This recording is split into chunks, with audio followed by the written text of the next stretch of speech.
South American অনূর্ধ্ব-20 চ্যাম্পিয়নশিপে একই দিনে জয় পেয়েছে ব্রাজিল ও আর্জেন্টিনা। জয় পেলেও সেলেসাওদের চেয়ে পিছিয়ে পড়েছে আলবিসেলেস্তারা। দর্শক, কার হাতে উঠবে দক্ষিণ আমেরিকান অনূর্ধ্ব-20 চ্যাম্পিয়নশিপের শিরোপা? আপনাদের মূল্যবান মতামত আমাদের কমেন্ট করে অবশ্যই জানাবেন। সাউথ আমেরিকান অনূর্ধ্ব-20 চ্যাম্পিয়নশিপের ফাইনাল রাউন্ডে নিজেদের তৃতীয় ম্যাচে ভিন্ন দুই প্রতিপক্ষের বিপক্ষে মাঠে নেমেছে ব্রাজিল ও আর্জেন্টিনা। এদিন প্যারাগুয়েকে গোল বন্যায় ভাসিয়েছে ব্রাজিল। অন্যদিকে কলম্বিয়ার বিপক্ষে কষ্টার্জিত জয় পেয়েছে আর্জেন্টিনা। অলিম্পিকো দে লা স্টেডিয়ামে কলম্বিয়াকে 3-1 গোলে উড়িয়ে দিয়েছে সেলেসাওরা। ম্যাচে ব্রাজিলের গোল উৎসবের শুরুটা হয় প্রথমার্ধের 15তম মিনিটে। গাস্তাভো প্রাডোর গোলে এগিয়ে যাওয়া সেলেসাওরা 2-0 গোলের লিড নেয় 17তম মিনিটে।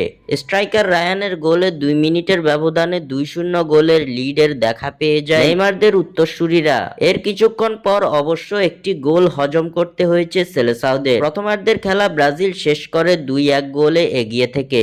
দ্বিতীয়ার্ধে 2-1 গোলে চলতে থাকা ম্যাচে ব্রাজিল জালের খোঁজ পায় মিডফিল্ডার অ্যালিসন সান্তানার হাত ধরে। 78তম মিনিটে গোল করেন সান্তানা। ফলে শেষ পর্যন্ত 3-1 গোলের বিশাল জয় নিয়ে মাঠ ছাড়ে ব্রাজিল। দিনের অপর ম্যাচে আর্জেন্টিনা মুখোমুখি হয়েছে কলম্বিয়ার। ন্যাশনাল বিগ্রিদো ইরিয়ার্তে স্টেডিয়ামে লড়াই হয়েছে সমানাসমান। কলম্বিয়ার বিপক্ষে এদিন 1-0 গোলের কষ্টার্জিত জয় পেয়েছে আর্জেন্টিনা। ম্যাচে আলবিসেলেস্তাদের হয়ে একমাত্র গোলটি করেছেন স্ট্রাইকার ইয়ান সুব্রিয়াব্রে। ম্যাচের শেষ মুহূর্তে 86তম মিনিটে তার একমাত্র গোলে জয়ের দেখা পায় আর্জেন্টিনা। তবে জয়ের দেখা পেলেও ব্রাজিল থেকে এদিন গোলের দিক দিয়ে পিছিয়ে ছিল আর্জেন্টিনা, যার ফলে হারাতে হয়েছে পয়েন্ট টেবিলের শীর্ষস্থান। স্বাক্ষর থেকে সাদবিন ইসলাম।